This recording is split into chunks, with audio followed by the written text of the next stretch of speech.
everybody, welcome back inside the stash, the Thanksgiving edition. Okay, so there's nothing really specifically different about this one other than the fact that it is, well, Thanksgiving. And so as dinner is prepared and my children, I should say, there's more than one child running amok up there. As my children run amok, I'm going to attempt to show you the things that have come in here recently. I've got a box from Buyee, which is, of course, the folks over at Yahoo Japan Auctions. Buyee is just the service provider I use to be able to bid on things from the United States on that service, because you can't just bid on the things directly there. It doesn't work like that. It's only within Japan. You need a proxy bidding service. There are several. I use Buyee. And then I also have a box of recent acquisitions from HobbyLink Japan as well. So we have a few kits to go through, a couple of decal sheets, just two actually, so nothing too outrageous there. And yeah, so just something to sit back and digest while you watch some stuff here.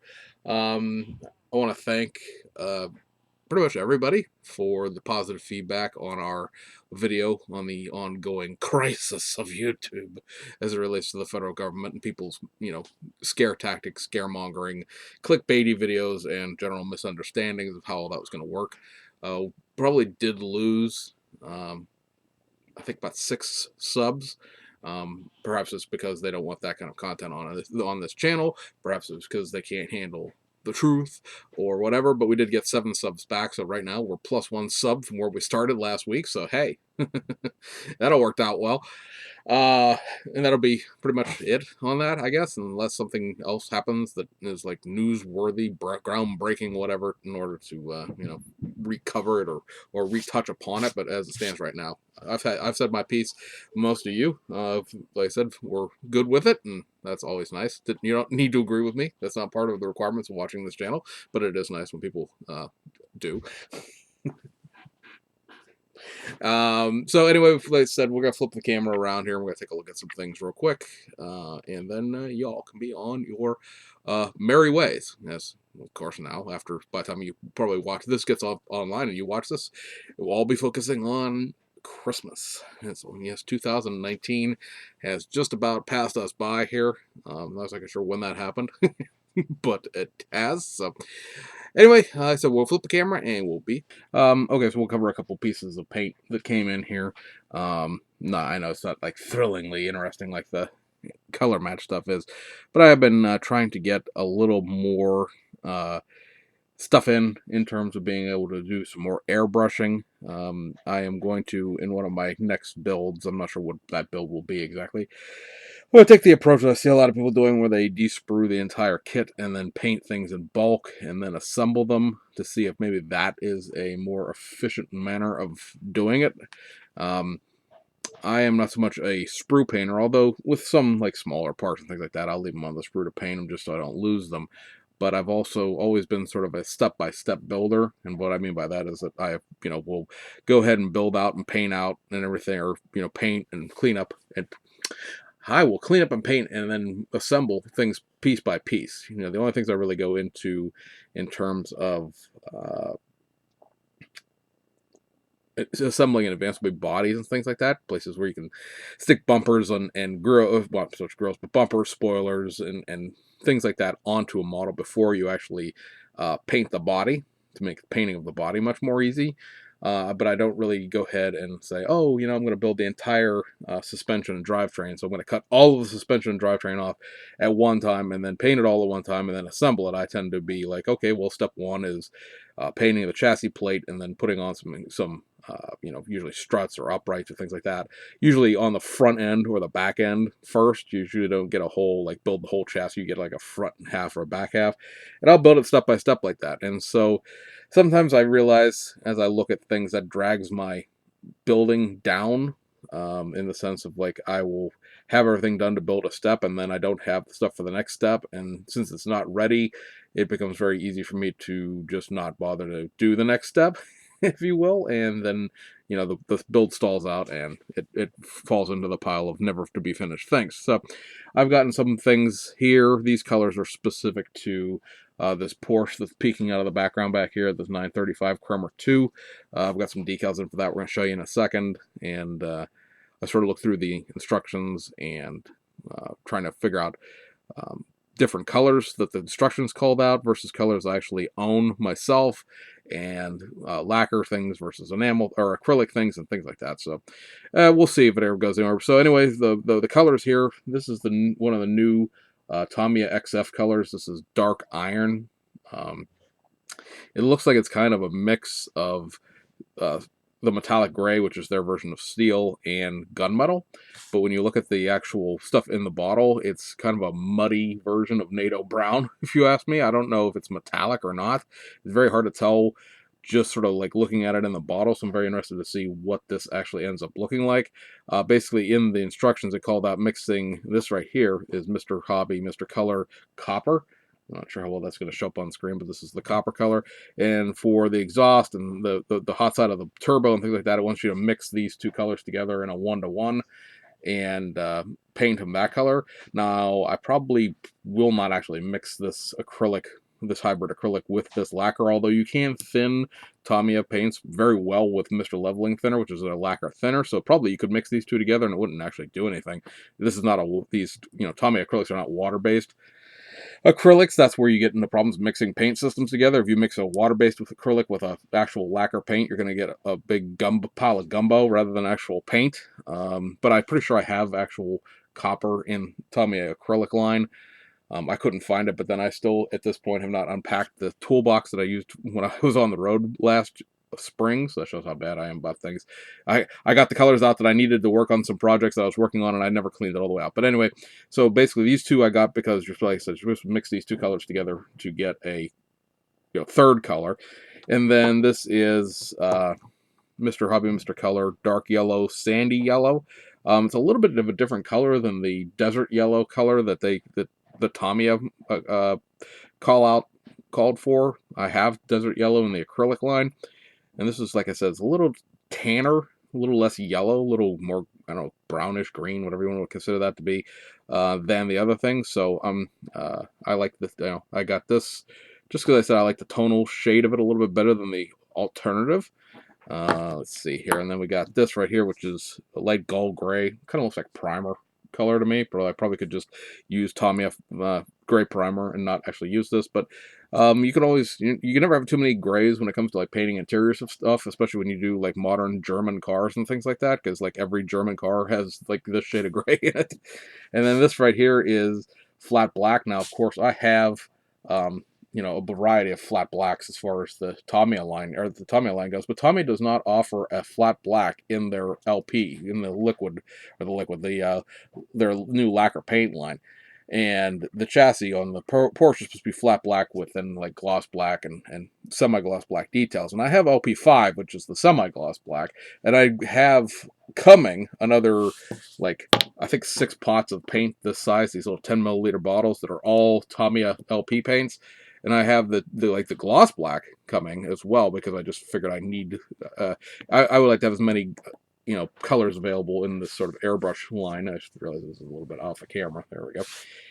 As possible, but I also don't want to, in order to make flat black, paint something either semi-gloss black or gloss black and then have to flat clear it to get the color. I don't know why there's no flat black in the LP line, but maybe there will be at some point. But right now there isn't, so it is what it is. So anyway, like I said, those are just some pickups for the future as I try to move a little bit more into airbrushing than brush painting for my detail parts. Obviously, I spray bomb stuff, and I've used my airbrush somewhat. I did all like the grills and surrounds and things like that on the BMW Z4 with my airbrush, and I painted some of the interior stuff with my airbrush. I have 2 airbrushes and I don't use them enough, and I want to try to, I don't know if force myself is the right word, but get a little bit more into actually using them. I have these tools and I don't use them, and at some point it's like, oh, I invested all this money for what exactly? So let's take a peek at the decal sheets.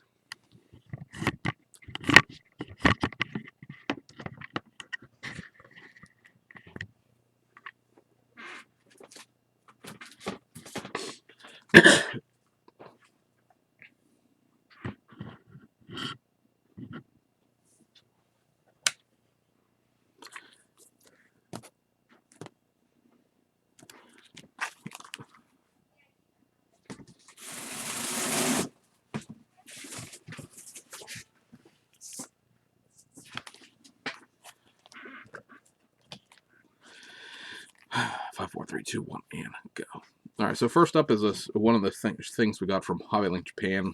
As far as decals go, I told you about this the other day when I bought it. This is the Shunko replacement sheet for the 1983 Porsche 956 Le Mans car. This is pretty much your standard fare as far as a Shunko decal sheet would go, where it has, you know, some words and some letters, but not a whole heck of a lot of color. The only thing I can think of on this thing that is here color-wise is it does include these two little, other than the gold stripes and stuff like that, it does include these two little strakes that go on the inside of the rear spoiler. If you get this car in real life, the outside of the spoiler is white, the inside is this blue, the Rothmans blue. Probably be easier just to paint it, but it's an option to not to mask it. I'll have to see how well the actual color of the decals matches the color of the paint to see whether or not I would mask that off or just put the decals on. But you can build all three of the Rothmans cars out of it, and that is what it is. Not a whole heck of a lot going on there in terms of the decals. It was a very basic scheme in general, and like I said, this will give you the gold divider stripes for the sides, these stripes going down the roof, and pretty much you're on your own there, which isn't too much compared to the actual Tamiya decal sheet, because the Tamiya decal sheet did not include blue for the sides. I believe that the rear spoiler is one piece with the Rothman Porsche laying on a blue field, but it's not a they didn't include big side decals in the actual kit because the actual kit came out in 1986, and that was before people really went into crazy with decals like that. So anyway, that's there to replace the shoddy decals that came with the kit, because kits is really old and the decals are just shot in it. I got a set of decals from Decalcos, or Decalcast, or however you pronounce this. I always go with Decalcos because it's European and everybody calls decals decals in Europe. So they sent me this little thing with the decals. It's a bookmark. So it has their logo on one side, and then it has a bunch of their livery options on the other, which is the Wins Ford GT LM, which, we recommend Frankie's decals for that, but they do make decals for it. The Toe Tip Lancia S4, which is going to be probably the decals that are involved with the European-only release of the S4, which has this livery in it, and then a livery for, I'm getting everything but there we go, livery for the Fiat 131 reissue from Italeri, the Rico decals for the 935. I had it in focus, and that went out. Let's see if that makes it any better. Come on, focus on this decal. There we go. All right, we'll just do it real close. And then a livery for the Audi, the S4, the B-Max kit, and then the winning car from the 2016 24 Hours of Nürburgring, and then the Michelin DTM decals for the B-Max M3. So that's a cool little thing. It's a bookmark. I don't know how many people read books, but apparently in Europe, books are still a thing. So, all right, so next up, after the hard reset there, I literally had to restart my whole editing program all over again. The camera got stuck on the macro from being too close up. Is this set from Decalcos? Obviously, we got the bookmark, and then here's the decals.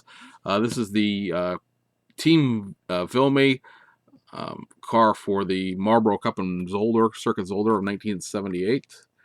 This is the winning car. This does have some Marlboro livery. Oh, and no, I've got this blinky light for some reason. All right, let's put some more light on it and see if that helps anything. So the funny story about this is Decalcos posted on Facebook about their liveries they're going to do for the upcoming Porsche 935 Carrera 3. And I said, well, that's fantastic, but you never released this set of decals. And this is one of the set of decals I kind of wanted for the K2. Rege has 2 or 3 decal sets they were going to do, and they still have not done. And every time I had to contact them about doing it, they give me the song and dance about how they're a rally company first, and touring cars are just sort of a thing they do on the side, and they'll do them someday. And it's like, someday I won't care anymore. But at any rate, so this livery is very basic.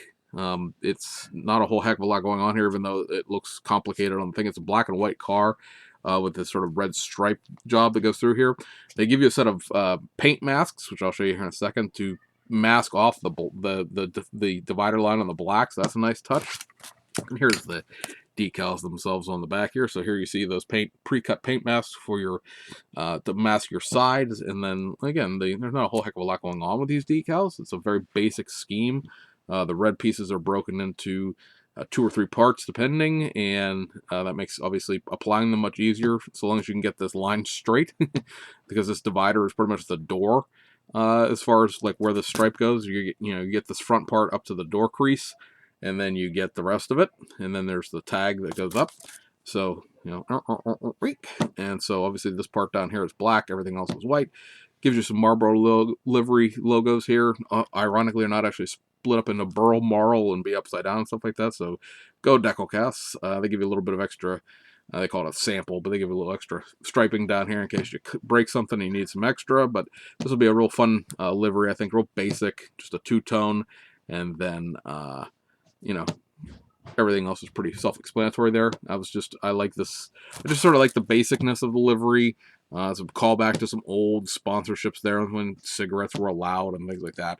And I kind of wanted to build this out, which is why the K3 is back here in pieces back here, because I was sort of looking at it and got the photo etch out for it and stuff like that. And then obviously I started ordering paint for it. So that'll be coming to a workbench never soon.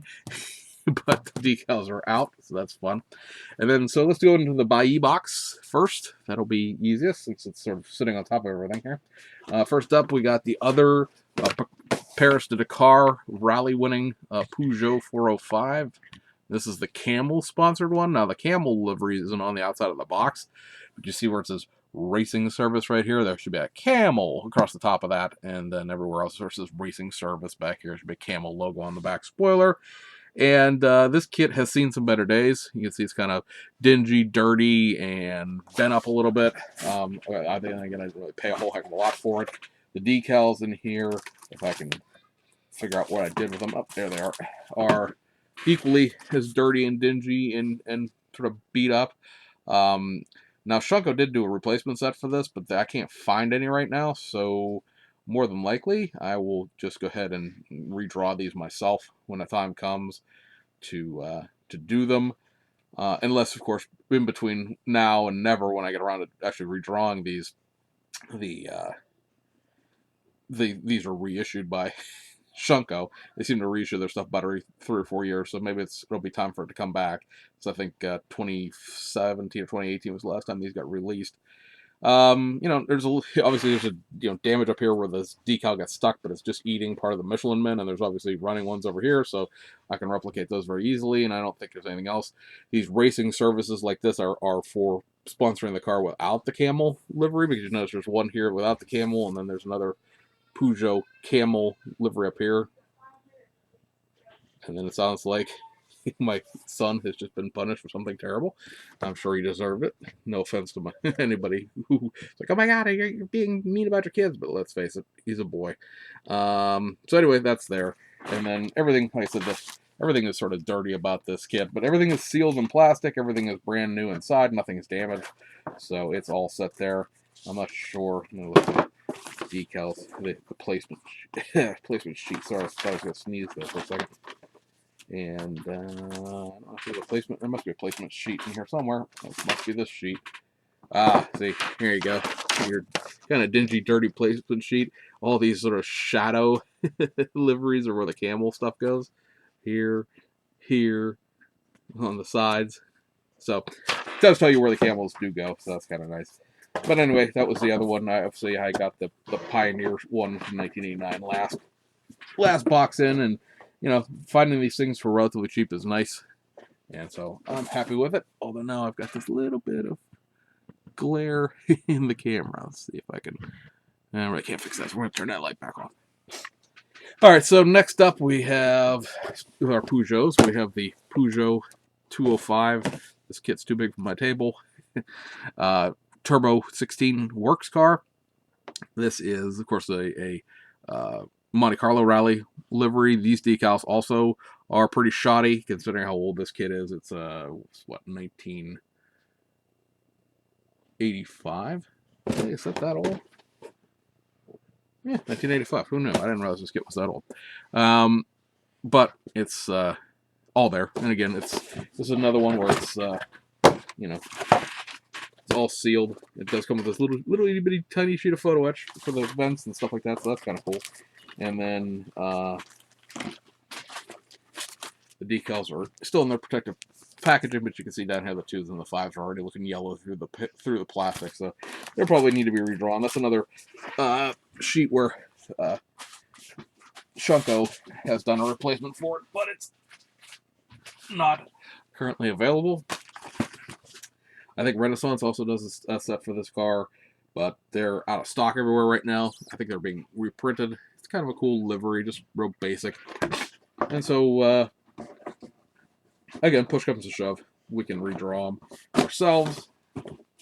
And then, because Peugeot all the things, we got the 307, which is the 2005 Works rally car. And remember, we have the 2005 306 Privateer Peugeot, so this is the 2005 Works. Now, it does include the die-cast panel, which was a thing that, like, Tamiya did in the 2005-2006 era with their race cars. They felt that including a die-cast chassis panel made the kit have like a weight and a heft to it. I think that was something to do with the fact that at the time they were trending away from doing full detail models to doing curbsides for their race cars, and so maybe they felt that a curbside car didn't just have the kind of oomph when you held it. I guess this car does come with there are detail parts available for this. They don't come with the kit, but they are available. This kit comes with these. The person who I bought this off of in Japan obviously planned to build this at some point because he got the photo etch for it, which was sold separately. And then he also picked up the Taboo Graphics or Taboo Design Marlboro pieces for the kit. Every Peugeot from a certain era here all has Marlboro liveries from about 2003 on. This one does too. You get a Marlboro that goes right here on the door, and then you get a Marlboro that sort of sits here above the intakes for the engine. I think there's a Marlboro logo for the white part of the spoiler back there. But those only ran in Monte Carlo. If you got the car otherwise, the car had that sort of barcode style Marlboro logo. If you've seen them on F1 modern F1 cars, where it's they're not allowed to use the word Marlboro, but they use that sort of looks like a barcode thing. That was what you use for the rest of the season, which this car also does not include. So you really can't build this completely without some sort of supplemental decals at all, which kind of stinks, but it is what it is. You can't go back and demand that Tamiya put decals in something they made so long ago. Sticking with the rally cars, 2 more in this shipment. We got the 2001 Ford Focus rally car, the Telefonica Navistar car, or Movistar, I guess it should be. And this is basically the same livery that the Martini car ran, although Martini not a sponsor of this car, so there's that. And then we got the other one, because why not? They were pretty cheap, and so I grabbed them both. And this is the 2002, what is known as the Performance Blue car with its big RSs, everything being in white. So trying to find one of these with a good set of decals was my priority, which is why probably I didn't collect these kits in the past. As far as just, they're not that expensive to find. This one's probably the most expensive because, again, you're placing a high level of focus on getting these RS. All of these, like everything on this car is white. So finding a good set of bright white decals is obviously a concern when you're trying to find one of these. So keep that in mind if you're going, through and trying to come back up with it here. This is going to be the Tour de Course livery. So there's that. And then one of these things that is not like the other out of my Bayou shipment is this, which is actually a fairly new kit, and it is the 1995 Honda Odyssey. You can build this as either the 4-wheel drive version or the S, which is sort of the sporty version. I want to say the S or the standard, it's not sporty, standard. I think the standard edition is this one back here, and this is the 4-wheel drive version that has the alloy wheels on it rather than hubcaps. I bought this because they make first, second, third, and fourth gen Honda Odyssey minivan kits. First and second gen are from Fujimi. Third gen is from Aoshima, which is the kit that just got reissued earlier this year. You could build it in 2004 or 2006, and then Fujimi again picked it up in 2008 with their version of the Honda Odyssey Absolute. So I have a second gen one, which looks very, very similar, I will admit, to the first gen one. And I realized, wait a minute, no, it's not quite the same. It's actually, there were some changes in the overall styling of the car, and so I wanted to grab one of these. But for some reason, and I must be the only person in the world that didn't realize at the time that I needed one, because I couldn't find one. They evaporated out of every single uh, normal vendor I would use in Japan for frontline new kits, and it's showing it's discontinued in places. So, yeah, it didn't cost me literally any more than it would have getting it from Hobbylink Japan, but I managed to pick this up through Bai, through one of the hobby shops that sells on Bai. I don't think there's really anything about these decals that are particularly special, but hey, look, there they are. And yeah, so that's just sort of an also thing that I picked up. So that was kind of fun. So going into our box of Hobbylink Japan goodies, this could also be called the box of Hasegawa goodies, because almost all of these are Hasegawa kits. So these are obviously going to be much, much newer, because I just shipped this as soon as one of these kits came in. So unlike my normal Hobbylink Japan box where everything's like 3 months behind, these are like pretty fresh and new. So first up, we have the reissue of the BMW 2002 Ti 1969 Monte Carlo 25 class winner. I know a couple people watched one of the last stash report videos we did on this, and we're all like, "Hey, I need to get one of those." Well, it's out. I have one of those. Very, very basic kit and decals. Well, the kit's fine. The kit's the normal 2002, but I think I kept my decals on the top here, so I can show you the decal sheet. Yeah, so here's your decal sheet. You get the sort of the chrome trim around the windows, which I don't think I would actually use. The sort of black and white or black and chrome trim for the windows as well, which is sort of the window rubbers, which is kind of cool. And then you have your gauges for the inside, and then this part down here is what your rally decals are. So like I said, it's license plates, 2 rally Monte Carlo plates, the numbers, the driver name, and then some little accessories. You got Dunlop tire logos and some couple other sponsorship things here. These will go on your fog light covers, and there's a BMW Alpina logo. So very, very, very basic decals. If you can't decal, here's an opportunity for you. The car is red, red matter, which is pretty much Tamiya pure red, and then a flat black hood. So pretty simple, pretty basic. And then next up, we have the last of the 1994 Civic Ferio JTCC kits that needed to be done to do them all. This is the Gathers Honda Car Audio livery. Very cool in the way they broke this decal sheet up. This decal sheet, you get this little piece up here front. It's separate. They didn't do the whole over the fender thing, which I can't stand when people do. It's like, oh, here, put this whole thing on the side and then roll it around the fender too. No, split this in half. There's no decal here. So you get the front piece here, then you get this big side piece here, and really there's not a whole heck of a lot else to the car at that point.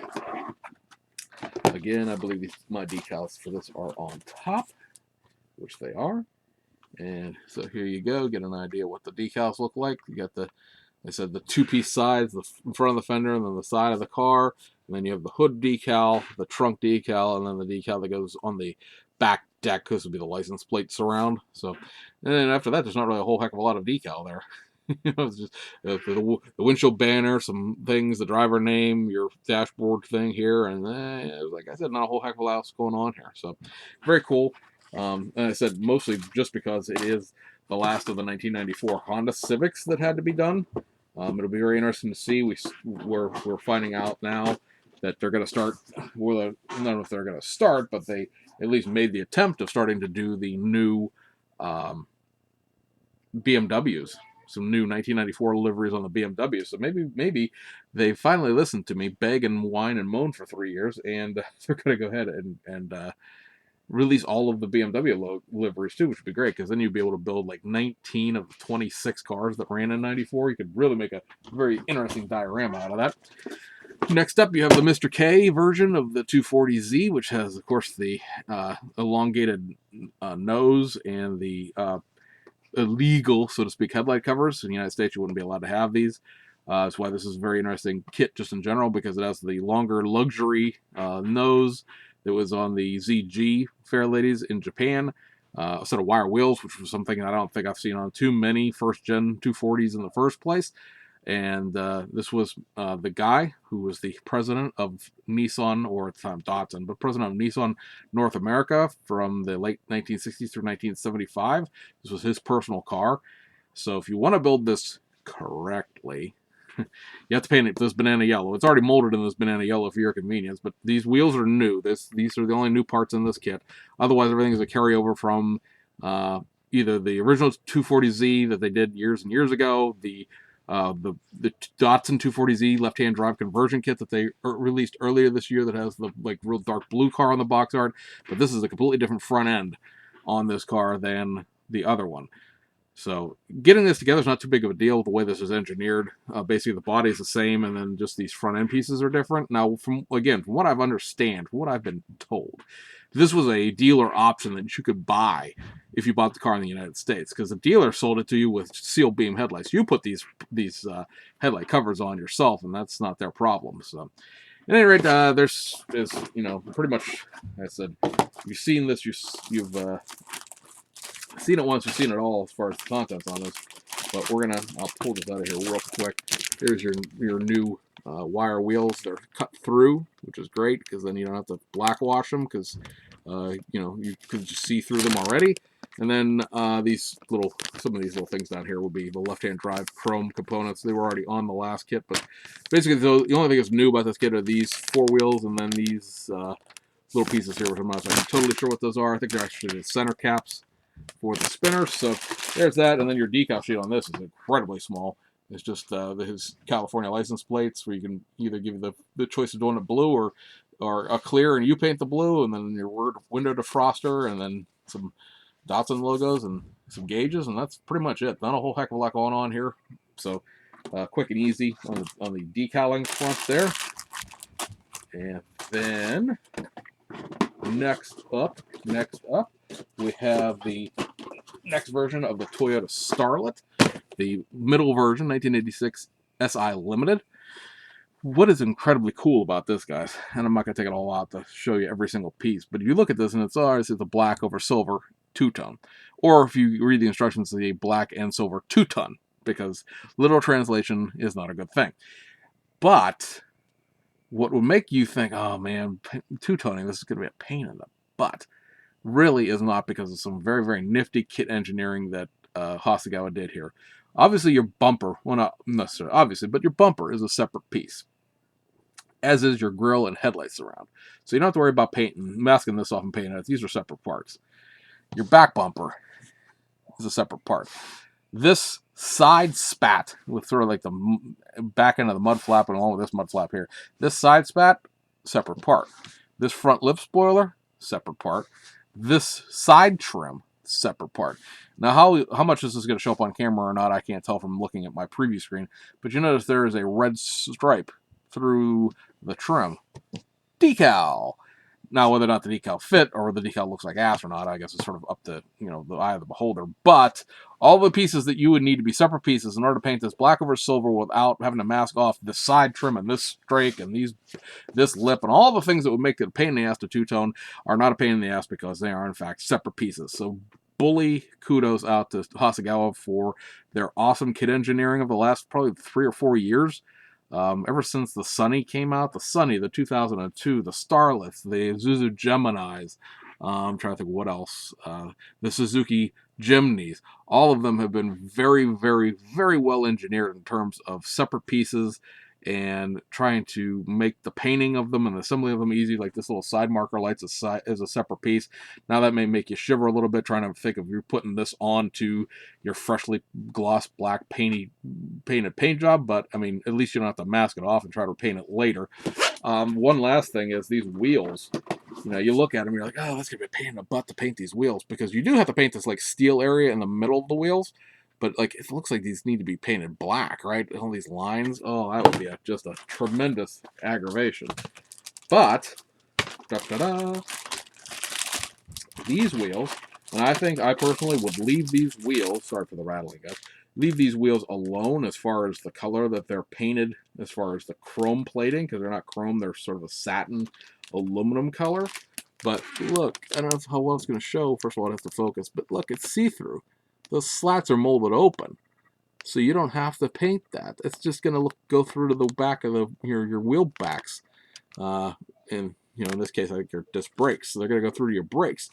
And these little things up here are the center caps that go into the middle of these things. So you have to paint this little bit in the middle here, a steel color, and then paint the lug nuts, and then basically take the paint back off the lug nuts. I think would be the easiest way rather than trying to paint them silver again, because then again your center caps are already molded in this sort of flat aluminum color. So I think paint the steel, come back with a little bit of thinner on a Q-tip, one of the little Tamiya pointy Q-tips, and just take the paint back off the lug nuts real quick, and then put the center caps in the middle, and shazam, tada! Very easy. There are a couple of window masks for the rear window.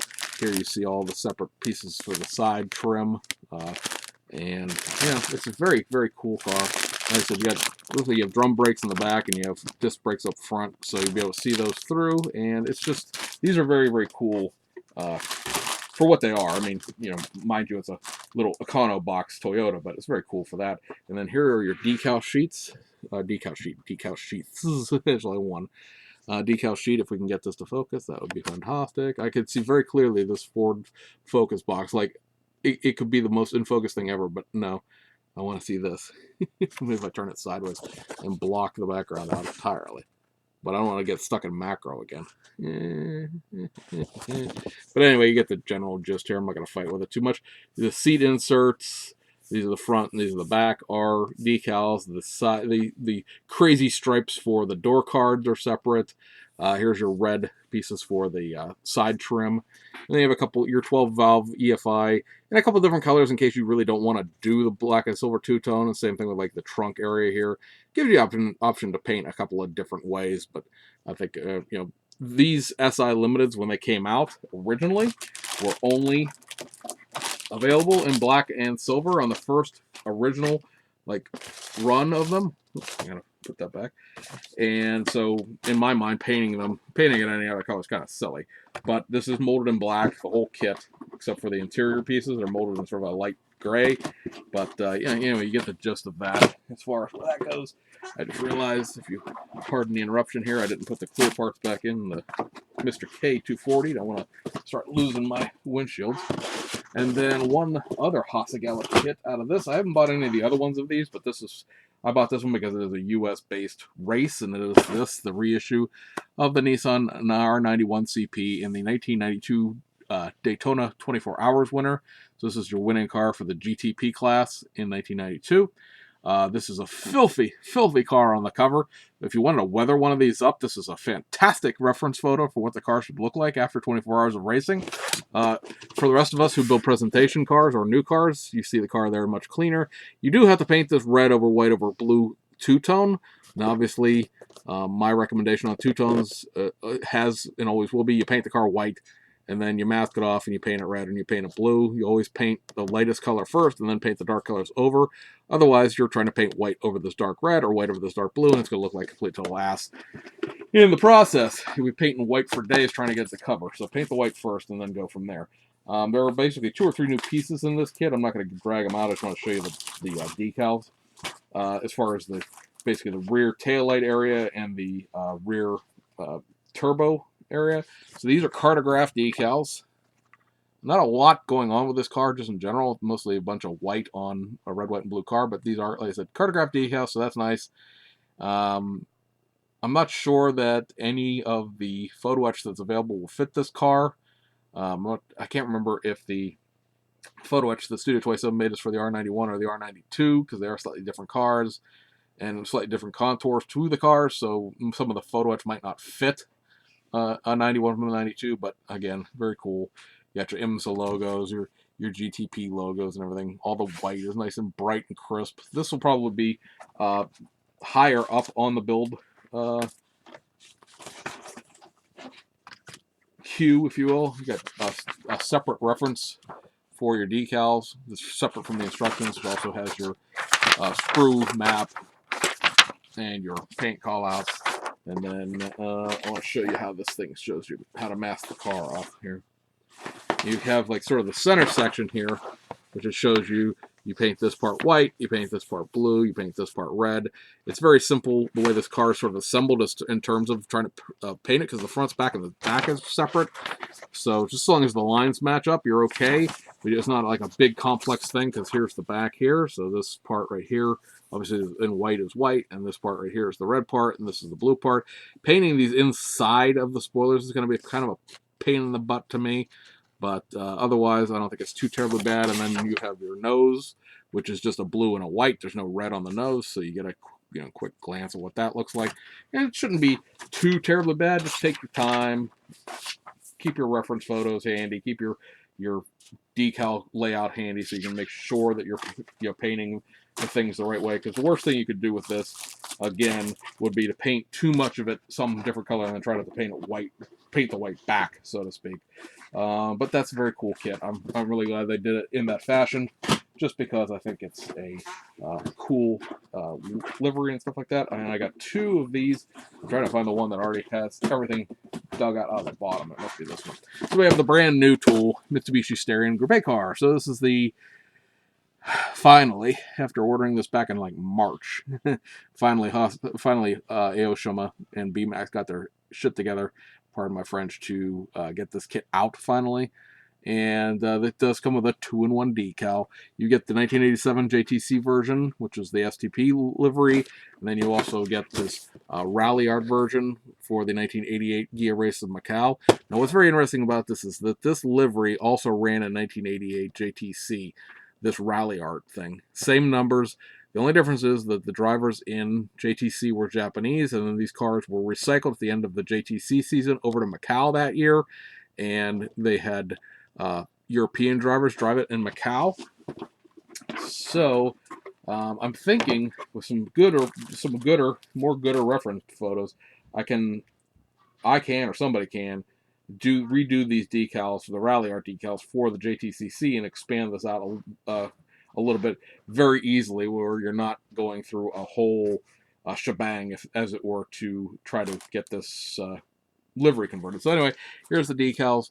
You see it's sort of this right here is your window surrounds, and then the bottom half here is the STP, the top half is the Rally Art, the middle part is sort of it goes on both kits, and it is a paintable car white, and the decals do everything else paint job, but that's pretty much expected out of BMAX at this point, or Nunu.